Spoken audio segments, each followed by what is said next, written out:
Islamic T V کے تمام دیکھنے اور سننے والوں کو السلام علیکم۔ اللہ تبارک تعالیٰ نے اپنی عزت کی قسم کھا کر فرمایا کہ کیا فرمایا، یہ ذرا غور سے سماعت فرمائیے۔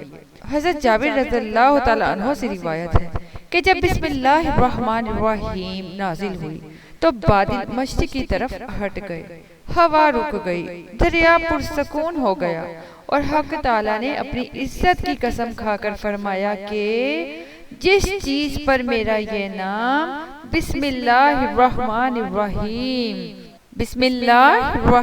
الرحیم لیا جائے گا اس میں ضرور برکت ہوگی۔ اور ہم لوگ بھی یقیناً یہی چاہتے ہیں کہ ہمارے ہر کام میں، رزق میں، ہر کھانے میں برکت ہو، تو کیوں نہ ہم ہر کام شروع کرنے سے پہلے اللہ تبارک تعالیٰ کا یہ بتایا گیا عمل کریں، بسم اللہ الرحمن الرحیم پڑھ کر ہر کام شروع کریں۔ اللہ تبارک تعالیٰ ہمیں اس پر عمل کرنے کی توفیق عطا فرمائے، آمین۔